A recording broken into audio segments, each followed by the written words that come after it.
em todas as tuas ações, porque tu és amor. E não há nada, Senhor, que possa vir de ti que não seja baseado no amor. Porque isso faz parte da tua essência, Senhor. Nesse momento nós queremos te agradecer, Pai. Te agradecer porque somos testemunhas vivas desse grande amor. Nos abençoa esse momento onde nós vamos nos consagrar a Ti, através desses louvores, através da oração, através do estudo. Abençoa a vida do Renato, que vai trazer a palavra para nós, e que cada um aqui possa ser plenamente edificado, Senhor, na Tua palavra. Deus, em nome de Jesus, gratos somos. E oramos assim, Pai. Amém.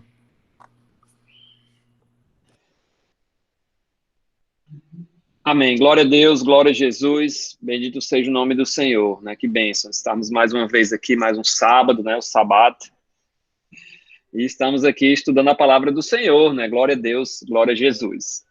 Nós finalizamos no último estudo, acho que foi na quarta-feira, na terça-feira, se eu não me engano, né? Faz um tempinho, né? Glória a Deus. Mas Deus é bom e Deus sabe de tudo.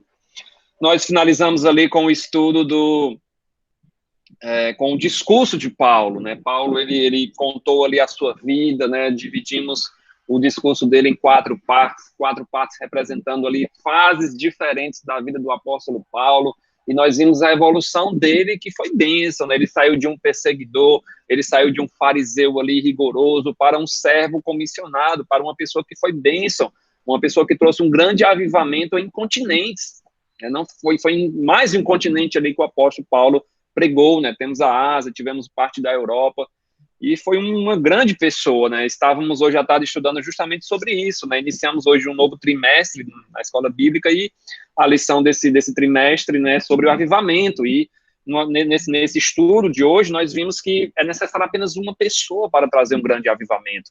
Uma pessoa Deus pode usar ele de certa forma, e como fogo vai passando de um, vai passando para outro, vai passando para o coletivo, vai passando para a igreja, e quando se vê, toda a cidade está ali avivada, né? Glória a Deus, glória a Jesus, né? Que bênção. Então nós vimos ali que Paulo é interrompido por Festo como romano ali, não entendia o que Paulo estava falando, não entendia como um homem podia morrer e ressuscitar. Ele interrompe Paulo, chamando Paulo de louco, né? Dizendo que as muitas letras estavam fazendo Paulo delirar. Mas aí Paulo diz que não está louco, né? Que ele não delira. Pelo contrário, ele está falando a verdade. Ele se volta então para o rei Agripa, diz: rei, eu sei que tu sabes, que tu acredita nessas coisas. Bem sei que acreditas. E o rei ali, em tom um pouco sarcástico, se dirige a Paulo falando que por pouco me persuades a se tornar um cristão. E Paulo finaliza ali, nós finalizamos nesse versículo 29, Atos dos Apóstolos 26, 29, Paulo respondendo, ó: assim Deus permitisse que por pouco ou por muito, não apenas tu, ó rei, porém todos os que hoje me ouvem se tornassem tais qual eu sou, exceto pelas cadeias. Então o desejo de Paulo ali mesmo numa situação que estava, né, há 2 anos preso, ele não deseja as cadeias para Paulo, para Festo, para Agripa, para os outros, né, mas deseja que eles se tornassem apenas cristãos, crentes em Jesus Cristo, né? E esse deve ser o desejo, né, como a Jane falou na sua oração, o amor, né? O amor, ele sobrepuja tudo, né?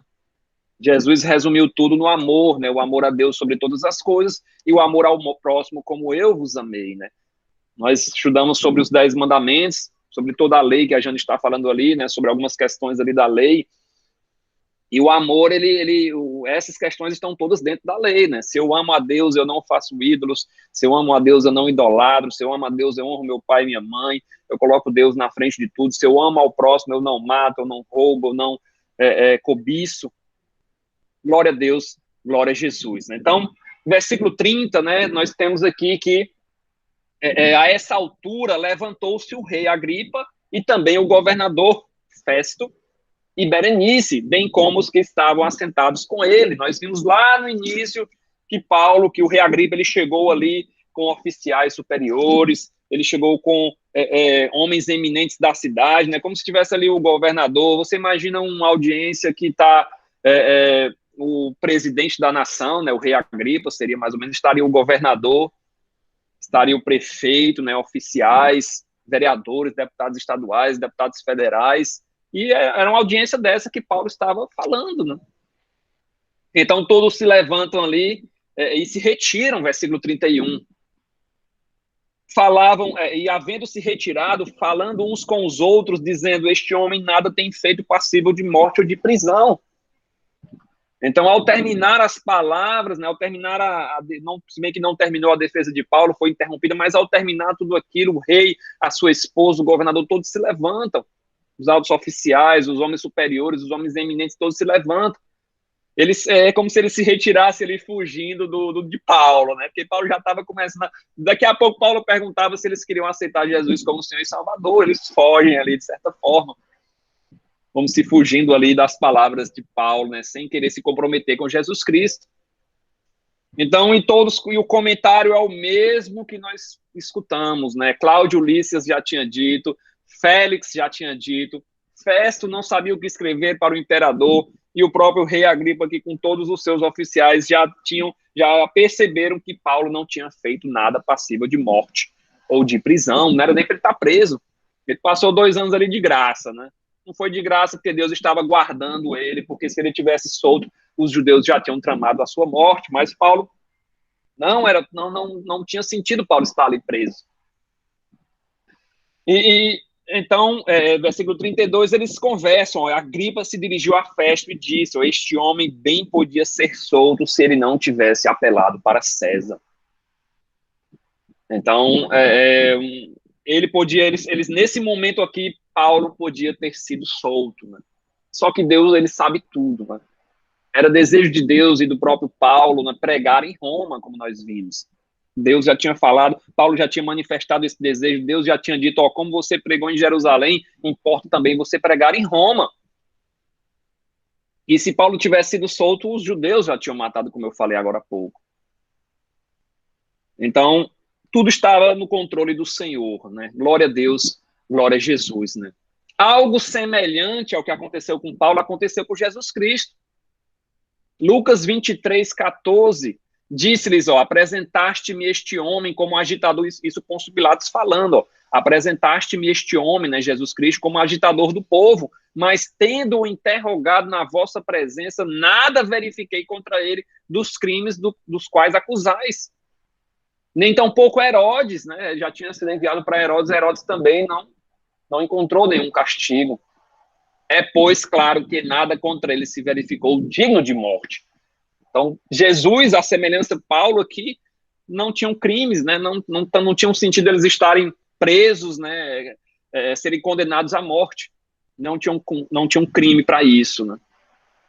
Glória a Deus, glória a Jesus, né? Versículo capítulo 27, nós iremos ter aqui o início da viagem de Paulo para Roma, né? E aqui nós iremos, é necessário bem atenção, muita atenção nesse momento, né? Porque eu vou colocar um mapa aqui, e são muitos detalhes aqui, esse diário de bordo aqui que Lucas fez no capítulo 27, são muitos detalhes, então para a gente não se perder, vamos tentar aqui com muita calma, né? Passo a passo, a gente fazer essa viagem juntamente com o apóstolo Paulo. Então nós temos no capítulo 27, versículo 1, temos o início, né, da última viagem de Paulo, registrada no livro de Atos dos Apóstolos.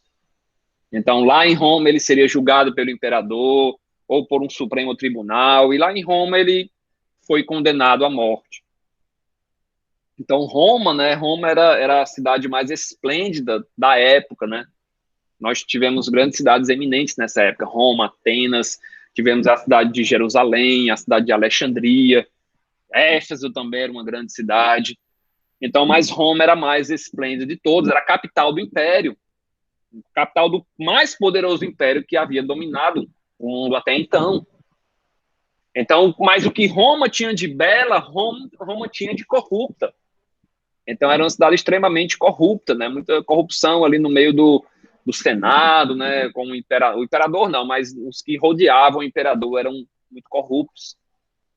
Então, ela resplandecia como o sol e, ao mesmo tempo, estava imersa em trevas.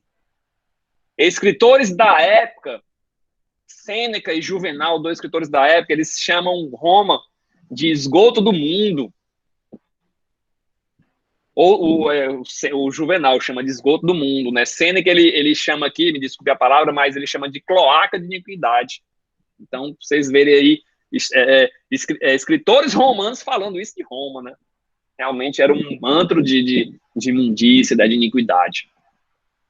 Então, e muitas pessoas passavam por Roma, né? Gregos, bárbaros, judeus, né?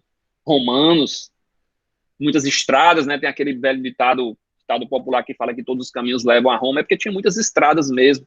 O Panteão estava lá com muitas divindades, e era desejo de Paulo pregar em Roma, né? Ele manifesta esse desejo lá em Atos 19, nós estamos em Atos 27. Lá em Atos 19, versículo 21, ele fala, ó, cumpridas estas coisas, Paulo resolveu no seu espírito ir a Jerusalém, passando pela Macedônia e Acaia, considerando, 2 pontos, depois de haver estado ali em Jerusalém, importa-me também ir a Roma. Paulo deixa claro, né, só para a gente entender antes da gente entrar na viagem, Paulo deixa claro na carta que ele escreveu aos romanos, que ele deixa claro que o propósito dele era visitar Roma. Ó, Romanos 1:10, ele diz o seguinte, ó, ele diz em Romanos 1:10 que essa viagem a Roma era alvo das suas orações, ele orava para ir para Roma. Ó, em todas as minhas orações, suplicando que, na algum tempo, pela vontade de Deus, se me ofereça boa ocasião para visitar-vos. Romanos 1:10. Em Romanos 1:13, ele diz que várias vezes se propôs a visitar, mas não dava certo.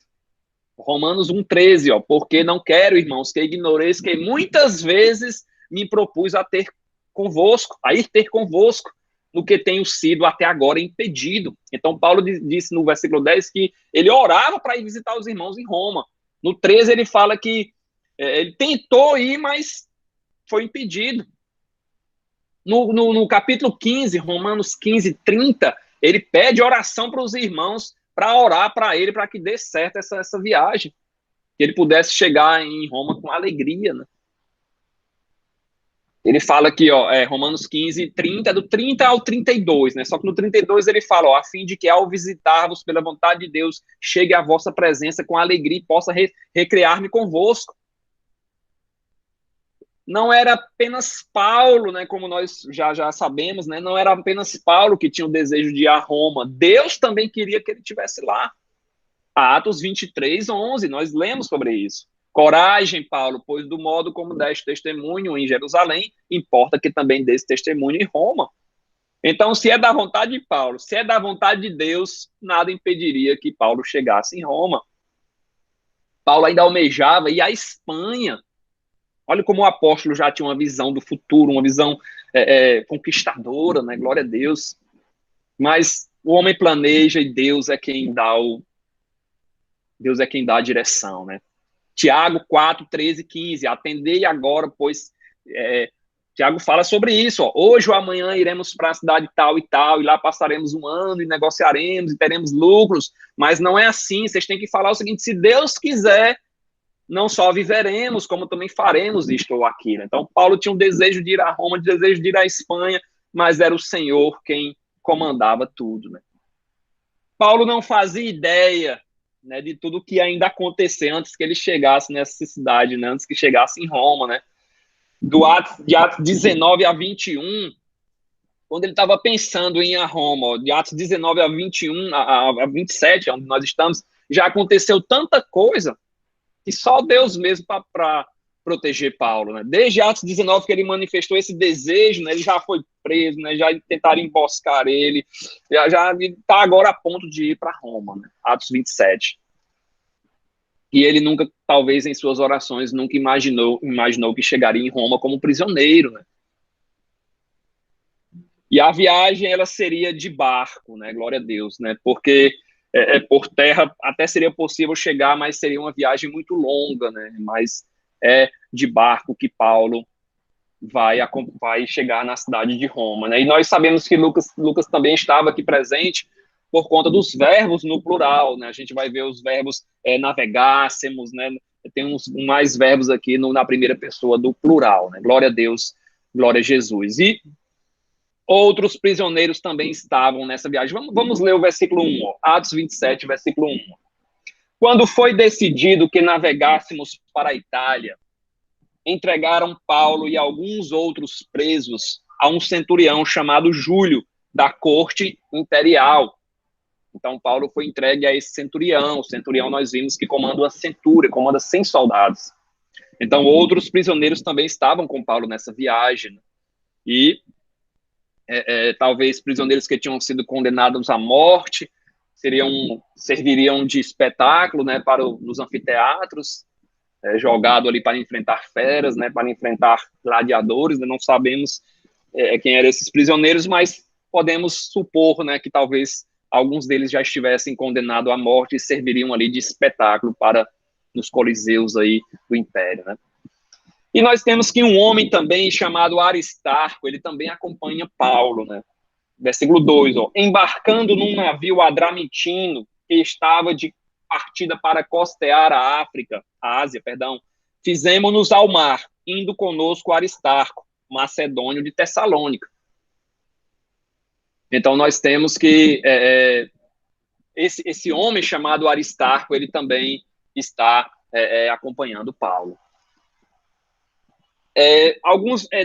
Nós não sabemos quanto tempo Paulo ficou. Sabemos que ele ficou 2 anos preso, mas não sabemos do momento em que ele apelou a César até essa viagem de barco, quanto tempo se passou.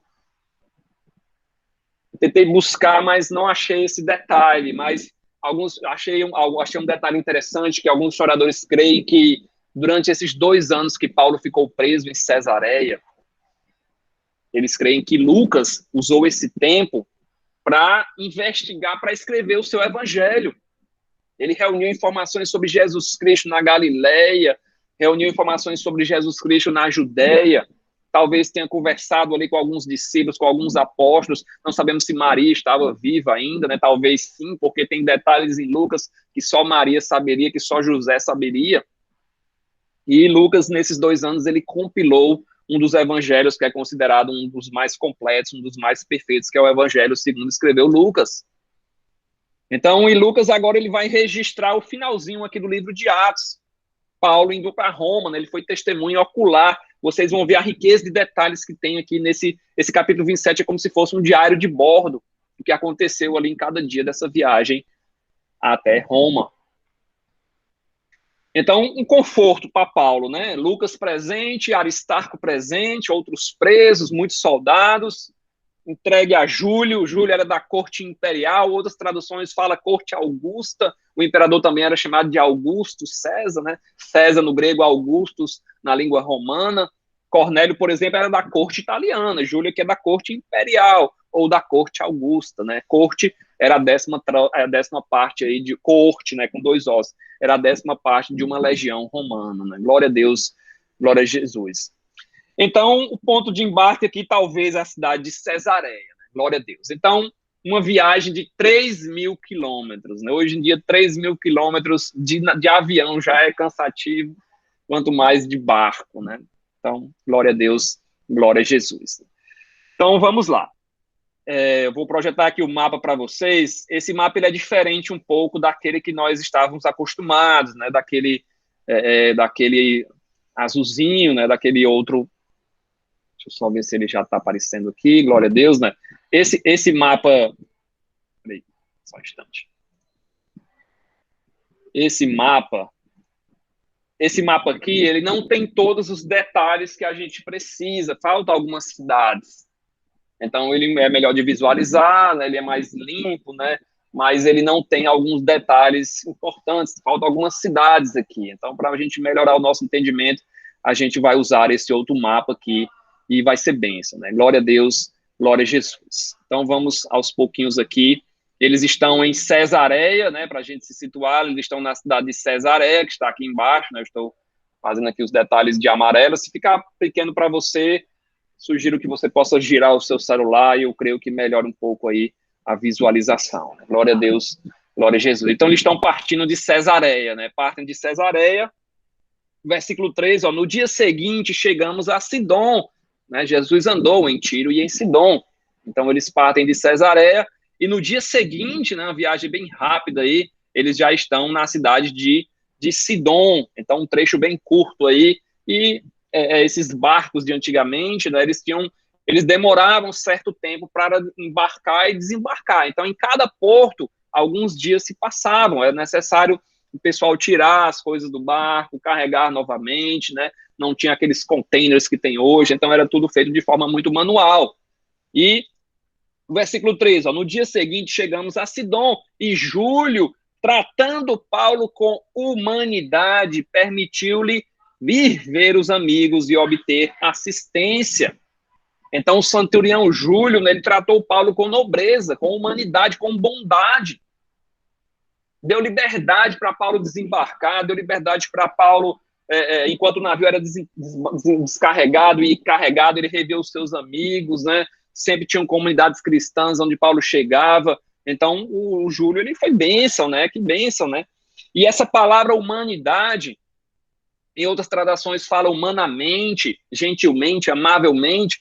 Essa palavra do grego, filantropos, olha aí que interessante, né? Filantropos significa com gentileza, né? A palavra filantropos no grego significa com gentileza, de forma humana. Então, daí nós tiramos a palavra filantropia. Então, você ser um bom filantropo, né? Uma filantropia, você tratar as pessoas com gentileza, né? De forma humana. Glória a Deus, glória a Jesus, né? Que bênção aí. Filantropos tratou Paulo com humanidade, né? Claro, né? Glória a Deus. Talvez, né, esse centurião tivesse acompanhado o caso de Paulo, né? Talvez ouviu ali o rei Agripa, ouviu Festo falar que Paulo não tinha crime algum, inclusive pode ter participado também do seu julgamento, não sabemos, né? Mas sabia que Paulo era um homem inocente, né? Não era um ladrão assassino, um terrorista, mas um homem culto, um homem que havia apelado para o imperador, apelado para César, um homem que sabia falar bem, tinha um dom da oratória, era um doutor da lei. Então ele tratou Paulo com humanidade. Não que nós devemos tratar os outros melhores por serem mais bem instruídos, por serem mais cultos, devemos tratar todos com o mesmo amor, né, com o mesmo respeito, né? Glória a Deus, glória a Jesus. Então, seguindo ao versículo 4, de Sidom, eles partindo dali, navegamos sobre a proteção de Chipre, por serem contrários aos ventos. Então, eles navegaram aqui e eles não conseguiram, eles usaram a ilha de Chipre como proteção, né? O vento, quando ele dá no continente, num pedaço de terra, né? Ele diminui a sua força, né? Os furacões, quando atingem, eles estão bem fortes, ali, categoria 4, categoria 5, quando eles atingem o continente, atingem os Estados Unidos, eles diminuem a força, né? Porque diminui ali, batem na terra ali, vão diminuindo a sua força. Então, eles usaram a ilha de Chipre aqui como escudo, né? Por conta dos ventos contrários. Então, no início aqui, vocês já estão vendo que essa viagem ela não vai ser tranquila, né? Eles usaram aqui, usaram a ilha de Chipre como um escudo aqui para chegar, para passar aqui, costeando, né, a região aqui da Ásia Menor, né, da atual Turquia. Então, continuando o versículo 5, ó, e tendo atravessado o mar ao longo da Cilícia e Panfilha. Então, Panfilha e Cilícia eram essas regiões, né? A Panfilha está aqui, a Cilícia ela está aqui, ó, Tarso está aqui, Tarso ficava na Cilícia, então a Cilícia ela é essa outra região aqui. Então, eles costearam aí o mar ao longo da Cilícia e da Panfilha e chegaram a Mirra, ó, Mirra aqui, ó, certo? Então, eles chegaram na cidade de Mirra, na Lícia. Lícia era outra região aqui que compunha essas cidades aqui. Então, chegaram em Mirra. Glória a Deus, glória a Jesus, né? Que bênção, né? Então, até agora está tudo bênção, né? Até agora está tudo dentro do cronograma. Até agora nada aconteceu. Então, essa cidade do versículo 6, ela era tipo uma escala de navios, né? Então, especialmente os que transportavam cereais.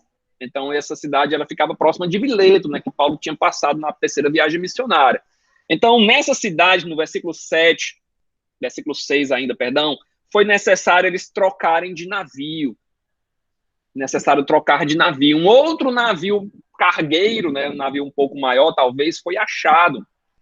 E esse navio a gente vai ver que ele era da cidade de Alexandria. Versículo 6, ó. Achando ali o centurião um navio de Alexandria que estava de partida para a Itália, nele nos fez embarcar.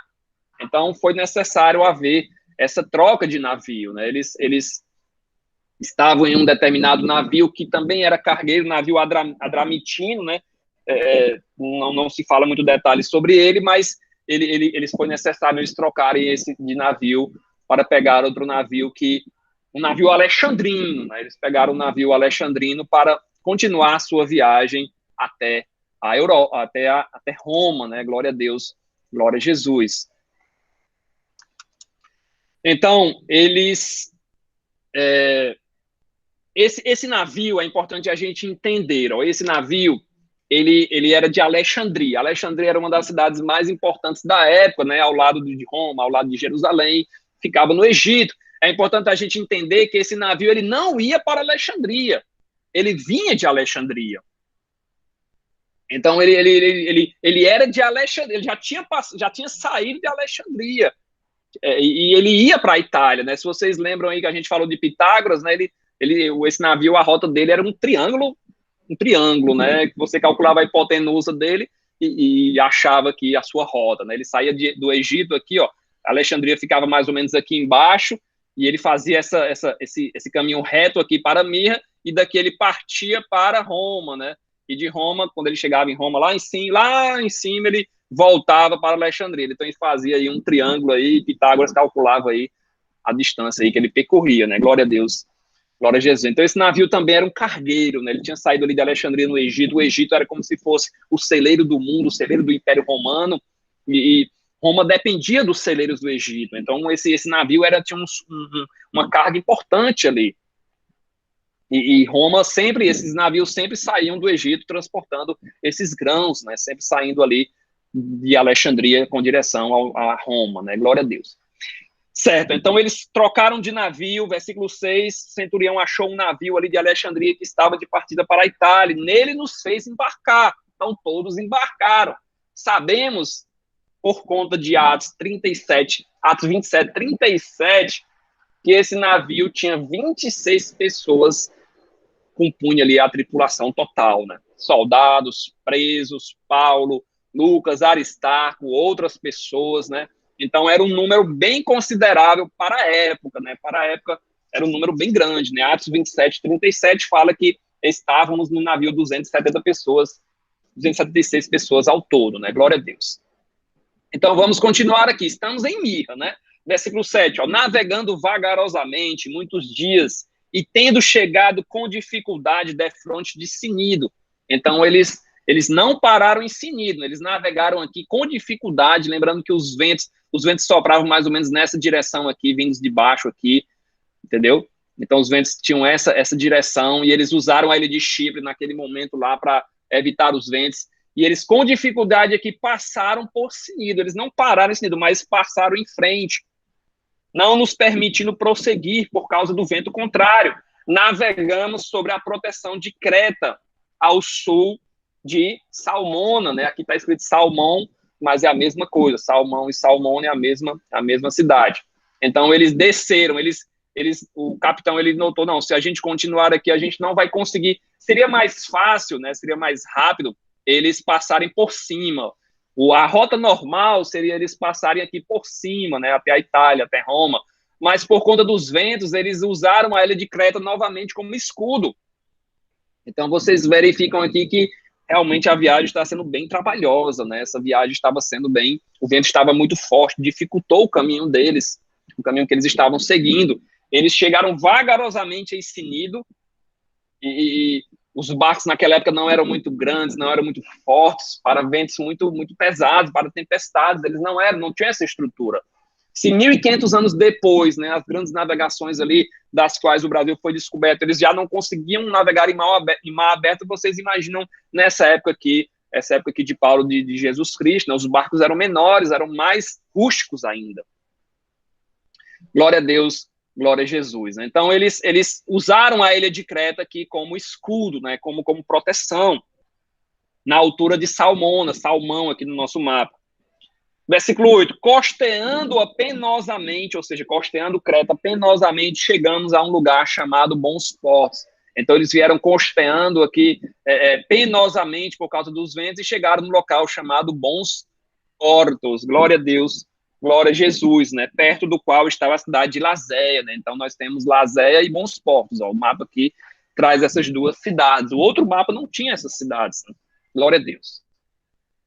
Não sei se vocês estão entendendo, né, mas eu estou tentando aqui, aos poucos aqui, mostrar aqui como foi essa viagem de Paulo. Glória a Deus. Então, o versículo 9, nós temos que eles... eu vou mostrar aqui para você agora, vou tirar essa foto aqui, vou mostrar a foto do barco. O barco era um barco bem rústico. Deixa eu ver se eu consigo mostrar aqui. Eu vou ter que parar aqui porque a foto está em outro local, mas é bem rapidinho, só um instante aqui. Então, esse é o barco de Paulo, né? Esse barco aqui é o barco da época, um barco romano. Não foi esse, era bem parecido com esse. Então, esse era o barco. Cadê o barco? Vai aparecer o barco aí para vocês. Então, esse barco, ele tinha uma vela grande, a popa, né? A popa é a parte da frente, a proa é a parte de trás, né? Tinha âncoras, né? Glória a Deus. E esse barco, a gente vai entender, quando eu chegar na hora certa, eu vou falar para vocês. As âncoras estão aqui. Os remos, ó, esse barco, ele não tem leme. Ele não tem aquela roda, aquele timão que o piloto, né, o capitão do navio, ele gira para um lado e para o outro, para o barco fazer a curva lá, não sei como é. Ele não tinha. A direção do barco era nos remos da frente. Então, eles levantavam a vela e o capitão dizia, ó, parem de remar do lado direito, remem agora só do lado esquerdo. Aí eles remavam só do lado esquerdo, o barco fazia a curva e a esquerda. Mais ou menos assim. Então, esse era o barco aqui que estava o apóstolo Paulo e 276 homens, né? Glória a Deus. Então, eles tinham remos só na frente. Tem aqueles barcos que a gente vê em filme que eles têm remos na lateral todinha, só que esses eram barcos de guerra, eram barcos ali que tinham que ser rápidos, né?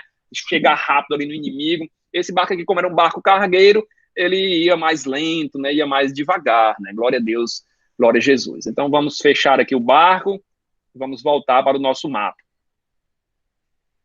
Glória a Deus, glória a Jesus. Então, vamos lá. Então, até nesse ponto aqui, estava benção. Até agora estava tudo benção, né? Tinham perdido alguns dias, né, por conta dos ventos, mas todos estavam vivos, né? Ninguém tinha corrido ainda risco de vida. Então, o barco estava bem guardado ali em bons portos. Eles chegaram com dificuldade ali, mas chegaram e estavam na ilha de Creta, né? Então, até esse ponto, a viagem estava tediosa, mas bênção, né? Deus tinha abençoado até esse momento aí. Versículo 9, ó. Depois de muito tempo, tendo se tornado a navegação perigosa e já passado o tempo do dia do jejum, admoestava-os Paulo. Aqui já está dando uma retrospectiva, né? Então, já tinha passado o dia do jejum. Então, vamos entender isso aqui, ó.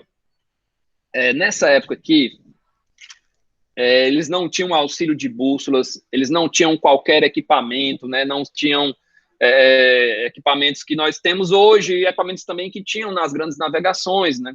Não tinham. Então, a navegação ela era baseada na posição dos astros, né? Na posição das estrelas. Um templo, por exemplo, um tempo nublado, tornava-se a navegação difícil, né? Perigosa. Eles podiam bater em pedras, né? Podiam bater ali num local perigoso, né? Então, no versículo 9, Lucas cita o dia do jejum. Esse dia do jejum aqui é o dia da expiação, o Yom Kippur, que é uma das festas judaicas. O dia da expiação, o Yom Kippur, o dia do perdão, né? Também chamado de dia do perdão, que era feita expiação por toda a nação de Israel.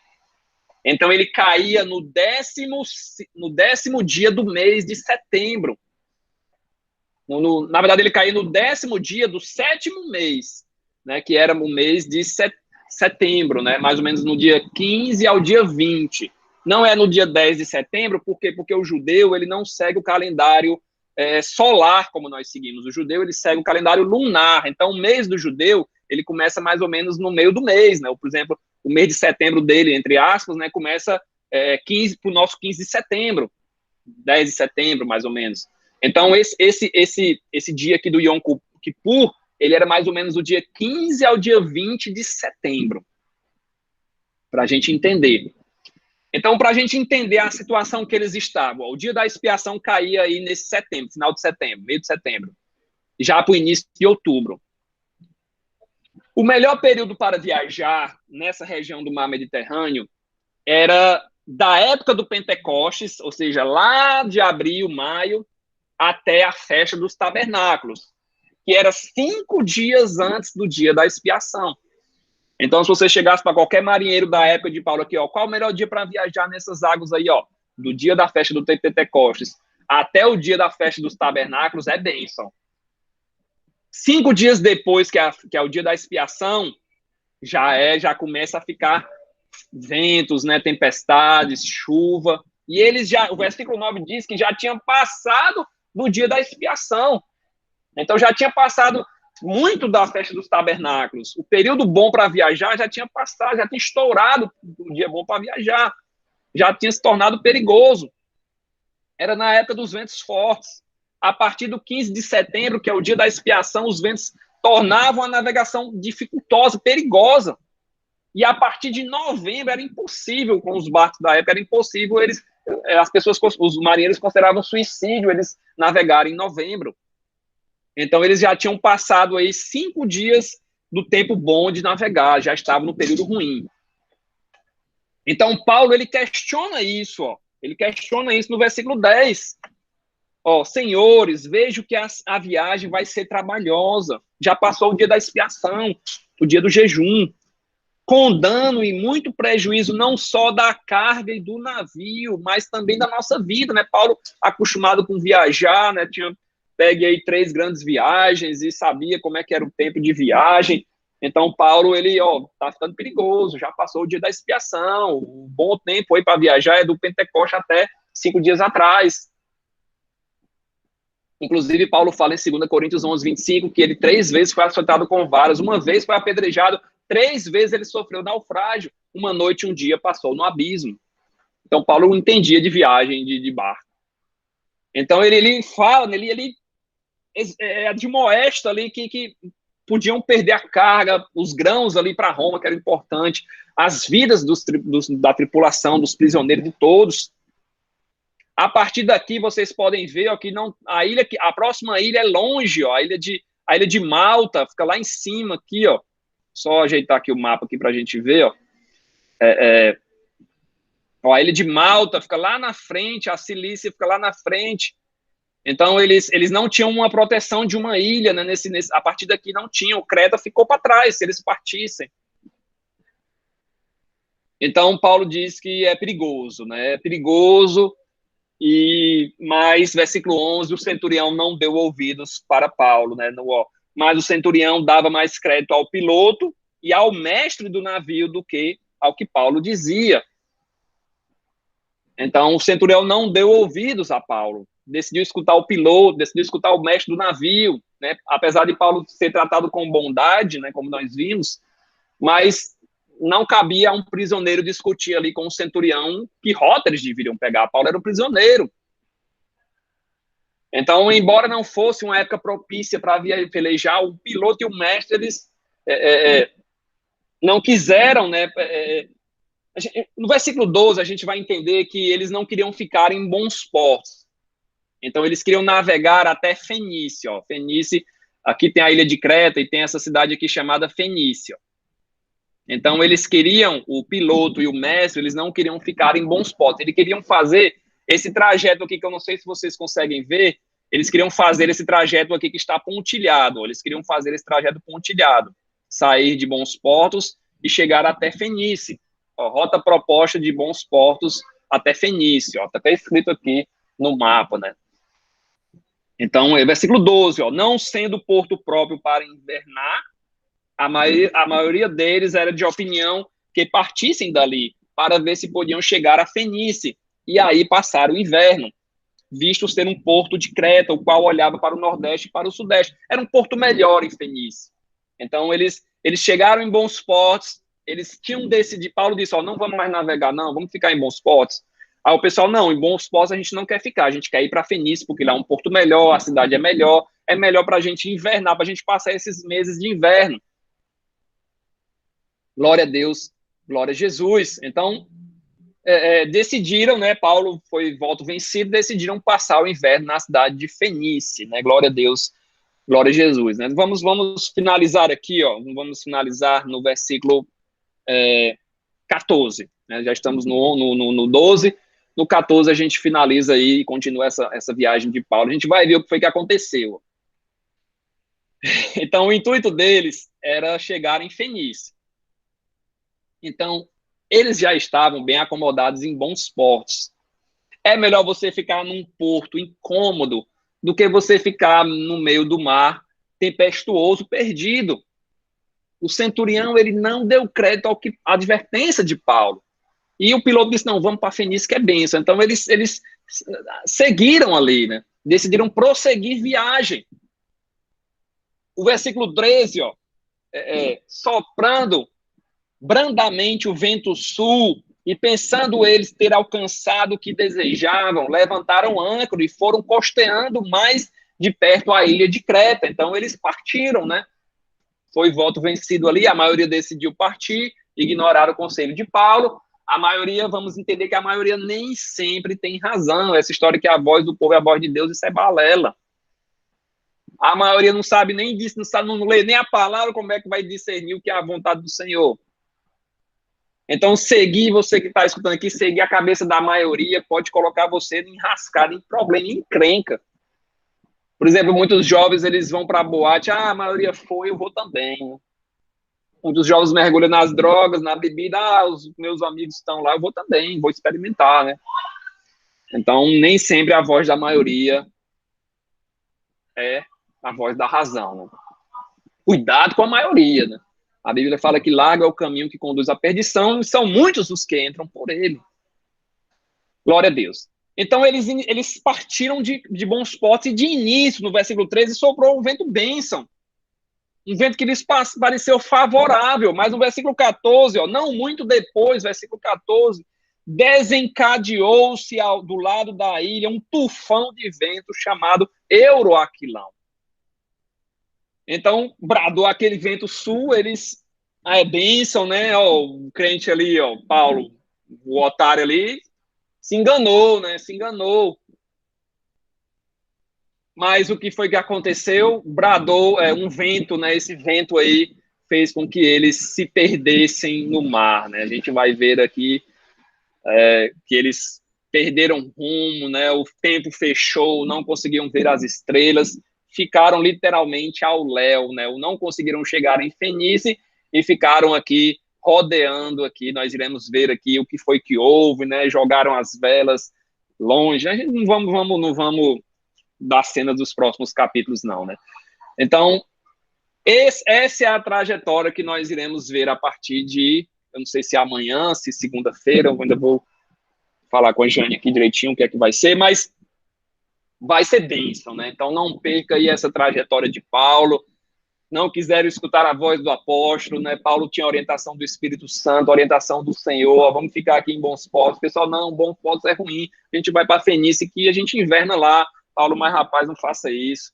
Mas aí seguiram, soprou um vento sul, pensaram que estava na bênção ali, mas logo em seguida soprou um vento ali que os levou para mar aberto. Né? Glória a Deus, glória a Jesus. Então, é isso, né? Que possamos continuar essa saga de Paulo aí. Tem muita coisa para acontecer ainda, né? É bênção aqui o capítulo 27 aí.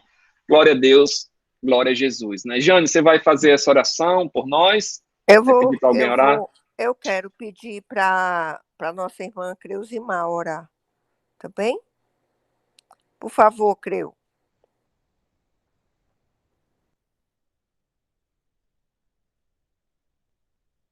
Espera aí que eu estou enrolada aqui.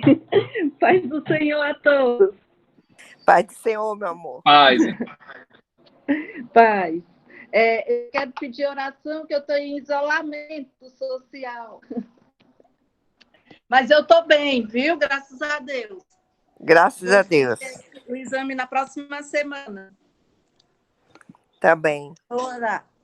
Vamos. Deus bendito, Pai amado, Senhor, obrigada, Senhor, por mais essa oportunidade de estarmos reunidos, Senhor, aqui na tua presença, Pai querido. Obrigada, Senhor, porque cada dia que nós participamos desses estudos, Senhor, nós ficamos maravilhados, Senhor Deus, porque são servos teus, Senhor, que naquela época eles não mediam, Senhor, as lutas, os sacrifícios, Senhor, para viajar e divulgar, Senhor Deus, a tua palavra, Senhor. Ó Deus querido, para poder levar esperança a tantas almas que estavam perdidas, Senhor. Obrigada, Senhor, porque foi através do trabalho deles que nós estamos aqui hoje, Senhor Deus, conhecendo a tua palavra, Senhor. Ó Jesus querido, foi através desse trabalho que foi divulgado, Senhor, através da missão deles, Senhor Deus. Que nós, sim, possamos segui-los como exemplo, Senhor, e que no nosso coração arda, Senhor, o desejo, Senhor, de falar de ti, Senhor, independente das condições, Pai querido. Oh, Senhor, independente, Senhor, dos ventos que venham a soprar, Senhor. Oh, Deus querido, Senhor, obrigada pelo teu infinito amor, Senhor Deus, porque, Senhor, isso é uma infinidade de gratidão que nós só temos a ti, porque nós, Senhor, cremos, Senhor, em ti, meu Pai querido, e nós ficamos muito felizes, Senhor, porque nos sentimos amados por ti, Deus querido. Obrigada, Deus, que tu possa abençoar esses irmãos, Senhor. É a minha oração de sempre, Senhor, pela disposição deles de estar aqui, Senhor, todas as tardes, Senhor Deus, para partilhar com a gente, Senhor, essa maravilha da tua palavra, Deus. Senhor, abençoa cada um que está aqui neste grupo, Senhor. Tu conheces a necessidade de cada um, Pai querido. Senhor, vem ser com cada um, renovando, Senhor, as esperanças, Senhor Deus. Ó Deus querido, dando alegria, Senhor, que só a tua alegria é a alegria verdadeira, Pai querido. Continua conosco, Senhor, nesse restante do dia, Senhor, e abençoa esse nosso final de semana. Nos dá a tua paz, nos dá a saúde, Senhor Deus, e continua, Senhor, nos abençoando. É o que nós te pedimos e agradecemos em nome de Jesus. Amém, Senhor.